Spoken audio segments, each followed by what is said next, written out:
भगवान भरोसे बैठने वाले अवश्य जाने। कृष्ण और पितामह की अंतिम बातें। जीवन का सबसे बड़ा सूत्र। महाभारत युद्ध समाप्त हो चुका था।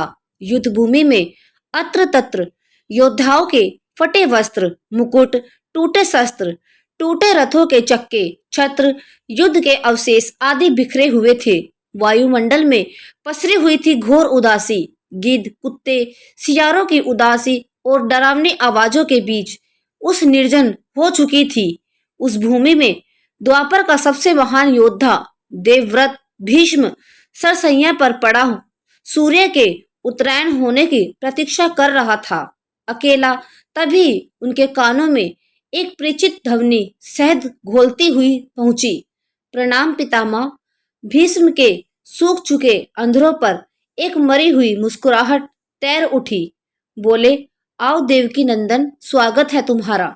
मैं बहुत देर से तुम्हारा ही स्मरण कर रहा था।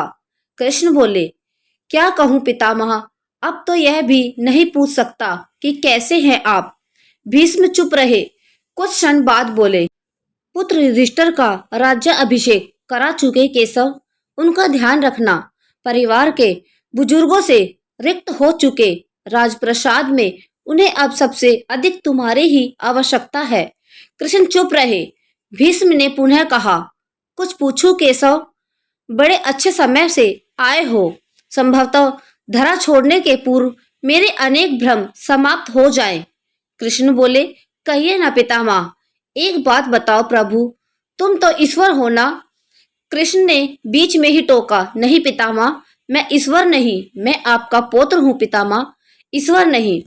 भीष्म उस घोर पीड़ा में भी ठहठा के हंस पड़े। बोले, अपने जीवन का स्वयं कभी आकलन नहीं कर पाया कृष्ण, सो नहीं जानता कि अच्छा रहा या बुरा। पर अब तो इस धरा से जा रहा हूँ कन्हैया, अब तो ठगना छोड़ दे। कृष्ण जाने क्यों भीष्म के पास सरक आए और उनका हाथ पकड़ कर बोले, कहिए पितामह। भीष्म बोले, एक बात बताओ कन्हैया, इस युद्ध में जो हुआ वो ठीक था क्या? किसकी ओर से पितामह? पांडवों की ओर से। कौरवों के कृत्यों पर चर्चा का तो अब कोई अर्थ ही नहीं कन्हैया। पर क्या पांडवों की ओर से जो हुआ वो सही था? आचार्य द्रोण का वध, युधिष्ठिर की जंघा के नीचे प्रहार, दुशासन की छाती का चीर जाना, जयद्रथ के साथ हुआ छल, निहत्थे कर्ण का वध, सब ठीक था क्या? यह सब उचित था क्या? इसका उत्तर मैं कैसे दे सकता हूँ पितामह?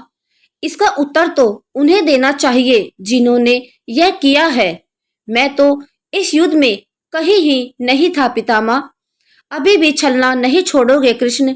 अरे, विश्व भले कहता रहे कि महाभारत को अर्जुन और भीम ने जीता है, पर मैं जानता हूँ कन्हैया कि ये तुम्हारी और केवल तुम्हारी विजय है।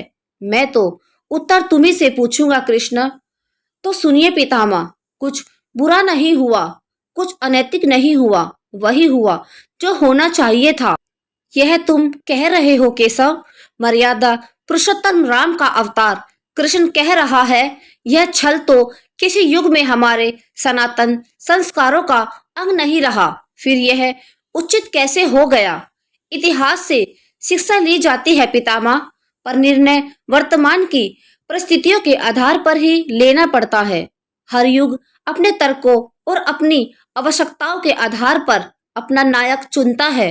राम त्रेता युग के नायक थे, मेरे भाग में द्वापर आया था। एक ही परिस्थितियों में दोनों का निर्णय एक सा नहीं हो सकता पितामह। नहीं समझ पाया कृष्ण, तनिक समझाओ तो। राम और कृष्ण के काल खंडों की परिस्थितियों में बहुत अंतर है पितामह। राम के युग में खलनायक भी रावण जैसा शिव भक्त होता था। तब रावण जैसी नकारात्मक शक्ति के परिवार में भी विभीषण और कुंभकर्ण जैसे संत हुआ करते थे। तब बाली जैसे खलनायक के परिवार में भी तारा जैसी विदुषी स्त्रियां और अंगद जैसे सज्जन पुत्र होते थे। उस युग में खलनायक भी धर्म का ज्ञान रखता था, इसलिए राम ने उनके साथ कहीं छल नहीं किया। किंतु मेरे द्वापर युग के इस भाग में कंस, जरासंध, दुर्योधन, दुशासन, शकुनी, जयद्रथ जैसे घोर पापी आए हैं। उनकी समाप्ति के लिए हर छल उचित है पितामह। पाप का अंत आवश्यक है पितामह, वह चाहे जिस विधि से हो। तो क्या तुम्हारे इस निर्णय से गलत परंपराएं नहीं प्रारंभ होगी केशव? क्या भविष्य तुम्हारे इन छलों का अनुसरण नहीं करेगा? और यदि करेगा तो क्या यह उचित होगा? भविष्य तो इससे भी और अधिक नकारात्मकता आ रहा है पितामह। कलयुग में तो इतने से भी काम नहीं चलेगा। वहां मनुष्य को कृष्ण से भी अधिक कठोर होना होगा, नहीं तो धर्म समाप्त हो जाएगा। जब क्रूर और अनैतिक शक्तियां धर्म का संपूर्ण नाश करने के लिए आक्रमण कर रही हो तो नैतिक अर्थहीन हो जाती है पितामह।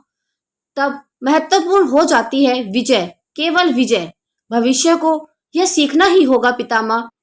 क्या धर्म का भी नाश हो सकता है केशव? और यदि धर्म का नाश होना ही है तो क्या मनुष्य इसे रोक सकता है? सब कुछ ईश्वर के भरोसे छोड़कर बैठना भी मूर्खता है पितामह।